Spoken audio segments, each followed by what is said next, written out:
Hello and welcome to your July edition of Cardano 360, your monthly catch-up with the people and projects helping to build out this incredible ecosystem. Coming up in today's show, we'll have the latest on the Vasil upgrade, and we'll have fresh updates on Project Catalyst, Cardano's crowdsourced innovation platform. Mithril is a new piece of technology designed to massively improve the speed and sync times for nodes joining the network. We'll get the latest on that.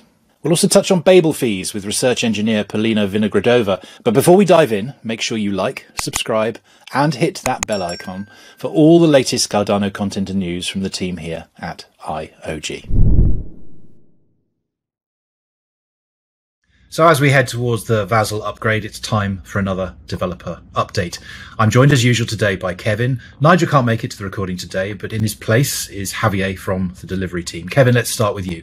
There's been quite a lot of activity around the node in recent days. Absolutely, Tim. So, as usual, the team has been working really hard to deliver the benefits of the Vasil hard fork to the community. And the good news is that this week we've just tagged a new 1.35.2 release that fixes some issues that we found. And we're doing the final testing and benchmarking on that right now.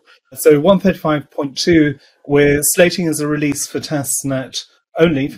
It fixes some issues that stake pool operators, dApp developers, internal testing, and other people have identified.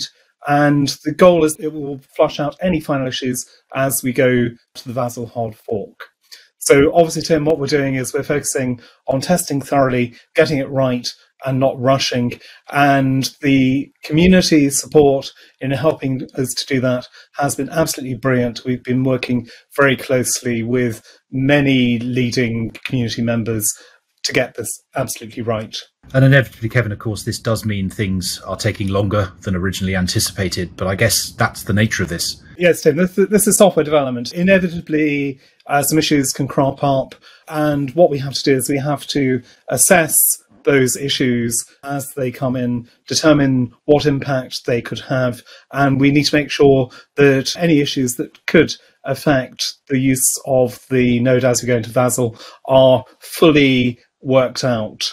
So obviously, when we make a rollout plan, we give dates to help the community plan their own rollout, but these are subject to the issues we've been describing and making sure that we don't have any major issues as we go to the hard fork.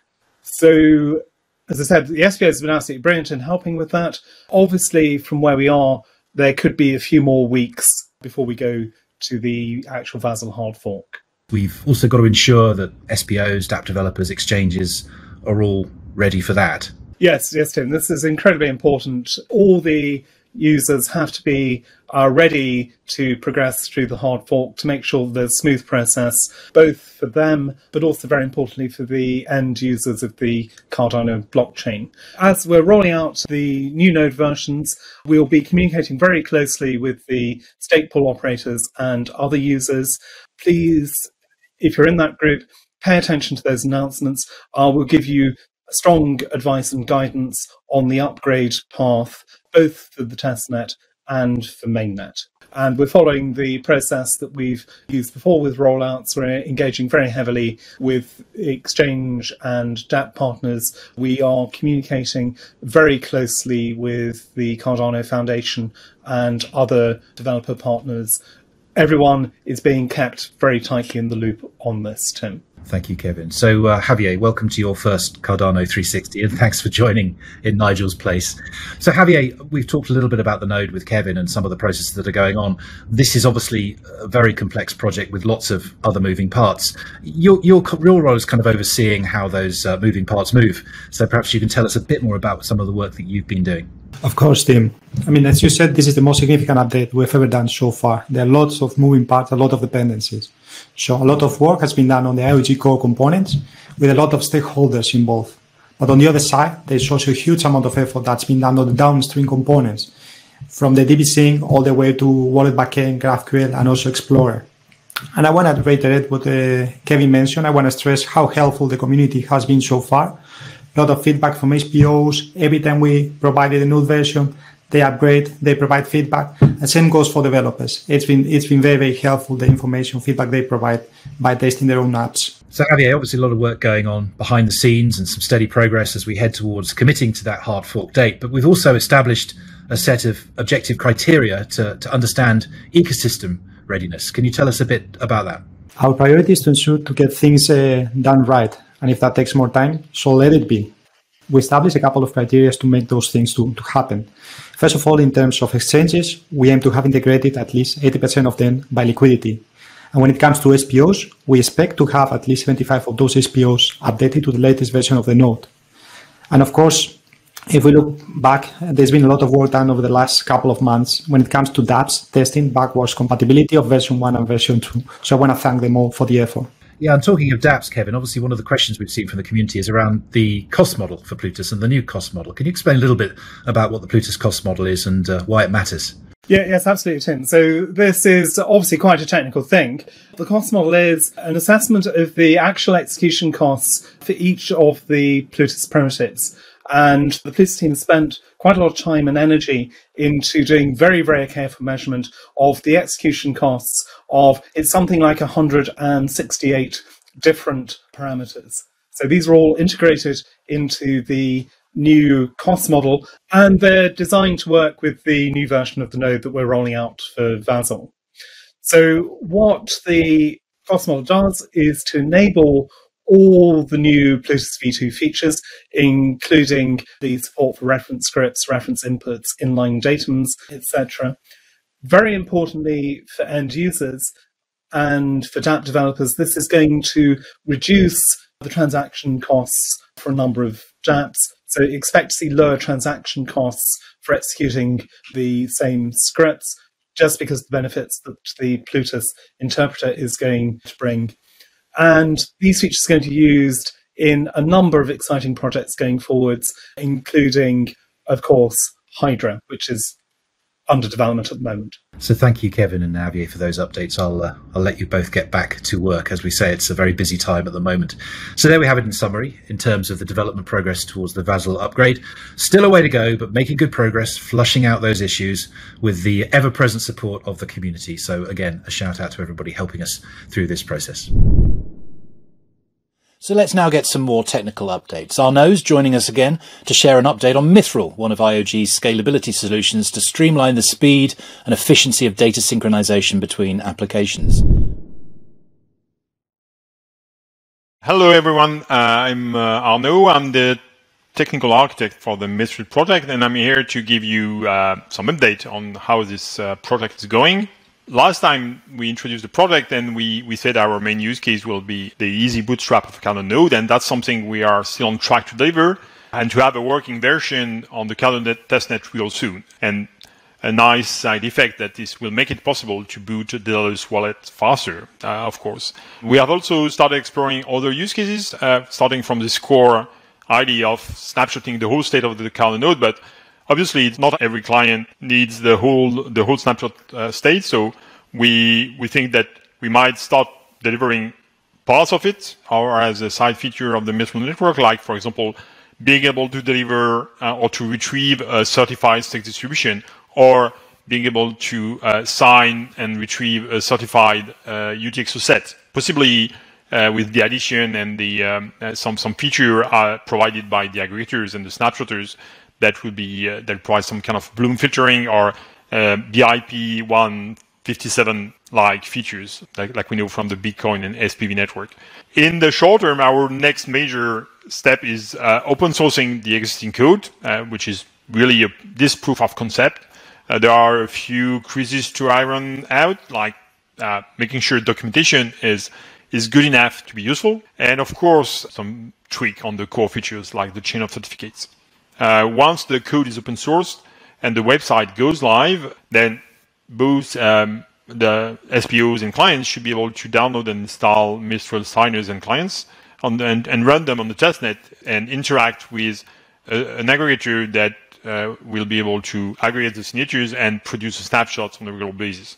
We expect that at this point we'll be engaging with the community to start rounds of testing and improvements of the network, gathering feedback. Our main goal from this point on will be to have a minimum viable product available on mainnet. There are quite a few challenges to overcome, both on the technical and non-technical side of things.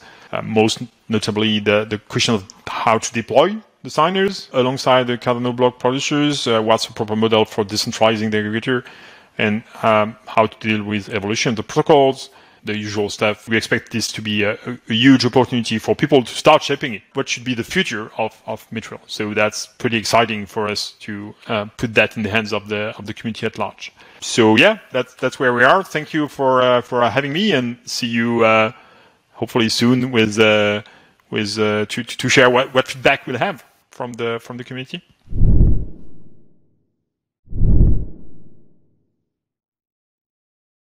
Hi, I'm Tim Richmond. I'm the community manager at IOG for Project Catalyst, and I'm joined today with Daniel Rebar and Jack Briggs. We'll be delivering an update on what Project Catalyst have been up to over the last couple of months. I myself have been working on a series of workshops and events designed really to give the projects that have been funded through Project Catalyst a platform to show and tell what they've been up to. It's fantastic, and we can't wait to share with you, and we will be doing that, so watch out for that in the coming weeks. So without further ado, we'll move over to Daniel, who will be giving us an update on Fund 9. Hi, thanks Tim. Yes, that's right, we are in the middle of it all with Fund 9. In fact, we've had about 1,000 assessors complete north of 20,000 reviews on about 1,200 proposals in this fund, which is amazing in itself. But are all of these numbers admissible? Well, we don't know just yet. And that's the next part of the journey, where it is all about finding out together the quality of all of these submissions. As you know, anyone can really become a proposal assessor today and really have the opportunity to exchange their knowledge, expertise, and especially the time in return for some of the ADA rewards. And the SSQA stage really provides for a quality check to ensure we're doing well. And we also want to highlight and reward all of the high quality work, as it is not easy to really write a great assessment. So over the course of these days, the veteran proposal assessors are really hard at work reviewing all of that before it is finalized and all loaded into the voting app for the Cardano community to vote upon, which is quite a feat in itself. That's awesome, Danny. Thank you for that. What are the key dates the community need to be aware of? First, make sure to register your new wallet if you haven't voted previously, as you have time until August 4th at 11 a.m. UTC when the Fund 9 voting power snapshot takes place. And all you need to do is to hold at least 500 ADA in your wallet as a balance during that snapshot. And just remember, you don't really need to re-register your wallet if you've done it in the past and still have your QR and PIN codes. And if you're not sure where to register, look for the voting tabs in the wallets like Yoroi, Daedalus, Eternal, Adelaide, or Typhoon. And then voting will commence in mid-August, which is about 14 days from now or so, and it will be open for about 2 weeks. And then the results are expected around beginning of September. So just keep those dates in mind, and if you wanted to stay in touch, make sure to subscribe to our mailing list, which will keep you up to date with the latest information, which is circulated on Fridays. And we also invite you to our weekly Global Catalyst Town Hall that takes place every Wednesday at 5 p.m. UTC, which are both streamed on YouTube Live, or you can join directly in Zoom, where you can really get a chance to learn about what's going on and also how to participate directly in many of those after town hall breakout room spaces, where you can really come online to network and share thoughts in person instead of just, passively viewing the content. So that's really it. So I trust you'll find a lot of the links in the description below, and we'll be looking forward to seeing you all there, including yourself, Tim. That's brilliant, Danny. Thanks for that. It sounds like there's an awful lot going on. So if you are interested in taking part and you want to find out more, check out the links below. And now we have an update on governance with Jack Briggs. Jack, over to you. Yeah, thanks, Tim. A few of you probably know that we're introducing delegation and DREPs into Project Catalyst for Fund 10. And just wanted to recap a little bit on what is delegation, what is DREPs, and liquid democracy as the framework that we're building that on. So liquid democracy is a form of delegated democracy whereby an electorate, so aka ADA holders, engage in collective decision-making through a blend of direct participation and dynamic representation. So this democratic system sort of utilizes elements of both direct and representative democracy. So that's a bit of a mouthful, and I'll just skip into what does that really mean for Project Catalyst. So as ADA holders today, you can currently vote directly on as many proposals as you like within Project Catalyst. DREPs introduce this dynamic of representative voting, where instead of voting directly, you can delegate your voting power to a DREP, or in fact multiple DREPs, depending on your preferences. So those DREPs will vote on proposals on your behalf and have some minimum requirements for safeguarding and to also drive better outcomes. It's also really important to worth note that delegating your voting power is always optional and it's fluid, so it can be recalled whenever an ADA holder wishes, and it also resets after each fund. So why delegation? Why DREPs? Well, there's a few reasons, and importantly, it works towards bridging voting power imbalances for low-value balanced wallets. It also increases voting participation across more proposals and challenges, and in turn, improves decision-making outcomes. And the first sort of DREPs will be a cohort of individuals that coordinate and form policies together, source and review data, consult with experts, and ultimately vote on hundreds of proposals that come through Project Catalyst. So that leads me on nicely to the first cohort. We've had 250 signups plus so far, which is fantastic. And we had the first workshop in early June across 2 different time zones. It was a very active workshop. We had a long Q&A session, which was great. We had 100 questions plus asked to us directly, which was fantastic. We've also got a dedicated Discord channel. So for those that want to ask questions off the cuff or just engage with fellow DREPs, you can do that there. And we have the next workshop in August, which will go into a bit more detail around DREPs and how it will work. So applications will remain open for anyone at any time. The links will be below. So I think that's enough from me. Tim, I'll hand back to you. Well, that's it for our update today. Thanks to Danny and Jack and the audience for watching. And if you are interested to learn more about what we're doing and how to get involved, please do check the links below. We recently shared IOG research engineer Polina Vinogradova's full presentation at leading conference Applied Cryptography and Network Security. Let's take a short look now.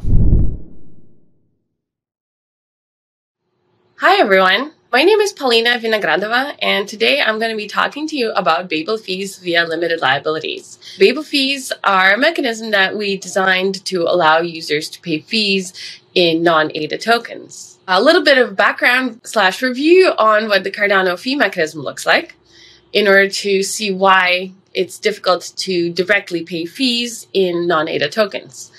So users submit transactions. So in this case, you see 3 users submitting 3 transactions, each with a different fee. And a block producer sees those transactions, block producer 1 in this case. So the transaction fee is calculated based on size, smart contract execution time, and other parameters. And all fees go towards rewarding block producers. So all of the money in the fee pod gets shared among all the block producers and stakeholders that have produced blocked or owned stake during this epoch.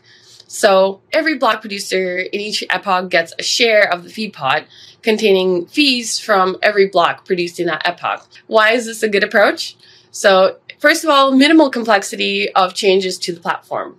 So minimal changes to the transaction construction and processing, minimal changes to validity or effects of existing transactions, not a ledger implemented DEX, and the simplicity of the changes we propose allows to maintain existing ledger security guarantees. Second of all, minimal overhead for users.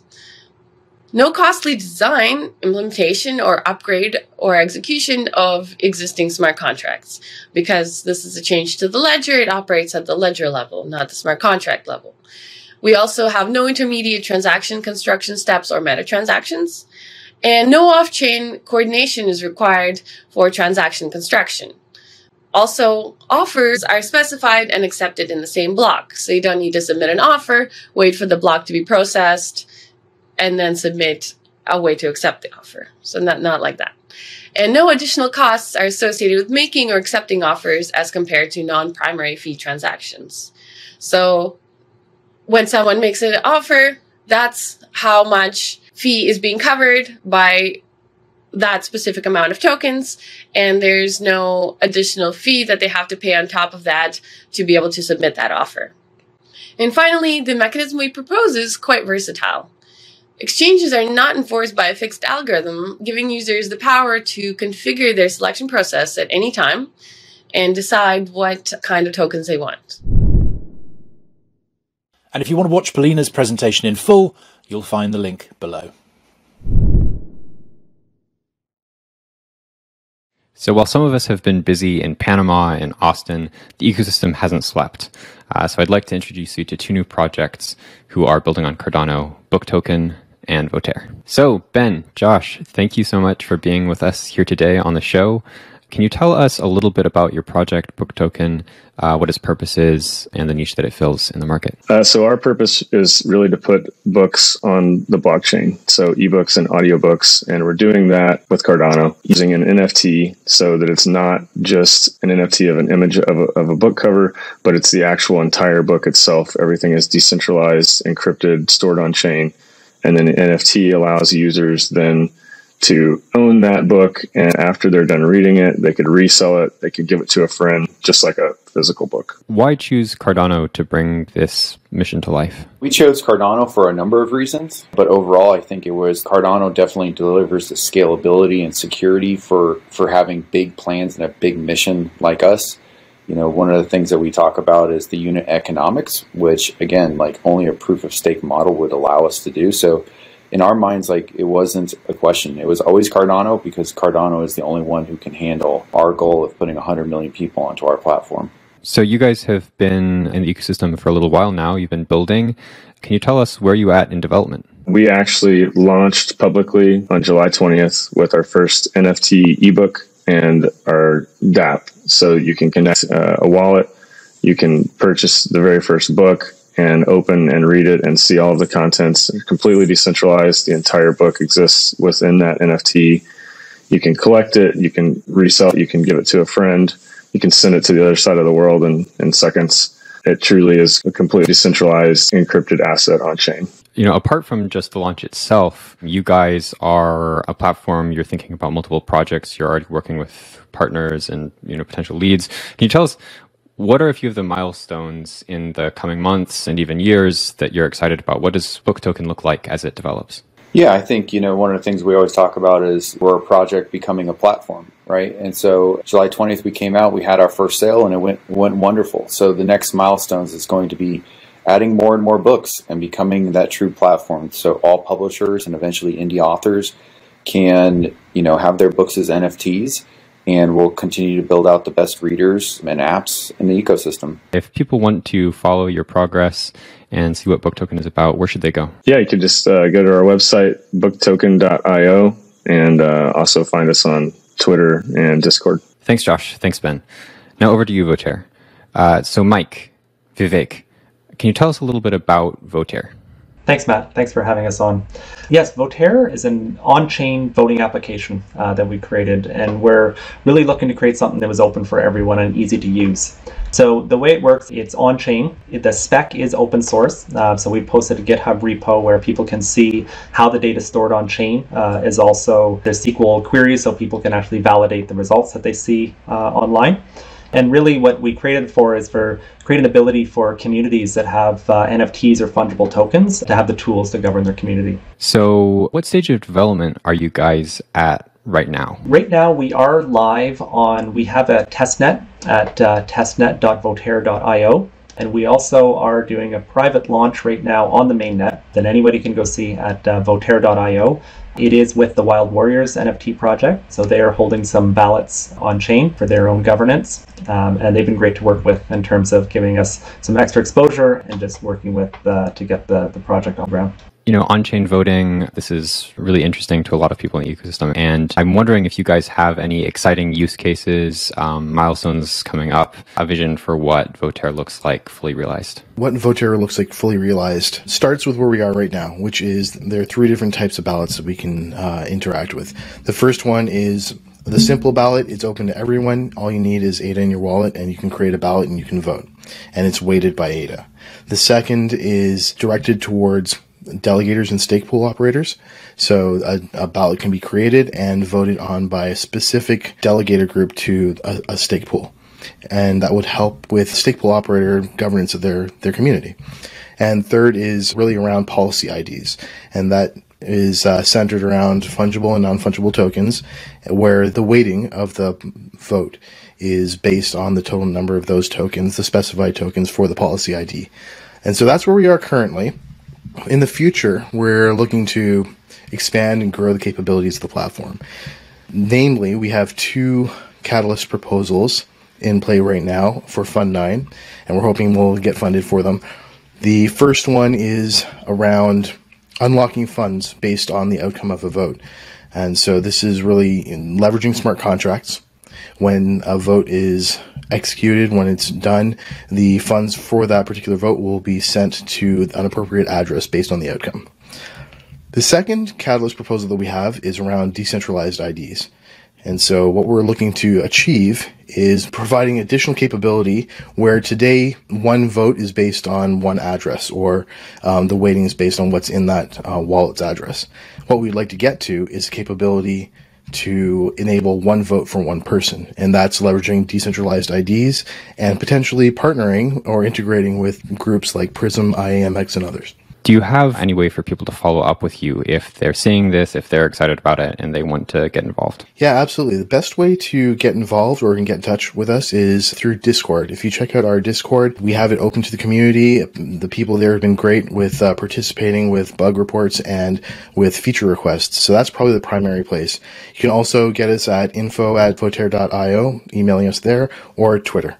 Thanks, Vivek. So it's great to see you guys innovating in this way. Thank you for coming on the show today. Really appreciate it. Thanks for having us. Thanks for having us, Matt. Well, that's a wrap for this month's Cardano 360. Be sure to check out some of the latest content published on the IOG blog and Essential Cardano, including a brand new Cardano 101. And keep an eye out for the full video recapping the developer workshop we had in Austin right after Consensus. Now, while the team still has some busy days ahead, we're giving the 360 show a short break in August, so be sure to join us back in September for a new, freshly rested, and hopefully only slightly sunburned edition of Cardano 360. But don't worry, there'll be some videos to tide you over in the meantime, including coverage of the latest Blockchain Summit LATAM, where Matt will report back from what he's been up to in Panama. Before you go, remember to like, subscribe, and hit that bell to get the latest video from the team here at IOG. You'll find lots more links below, so dive in and enjoy. See you in September.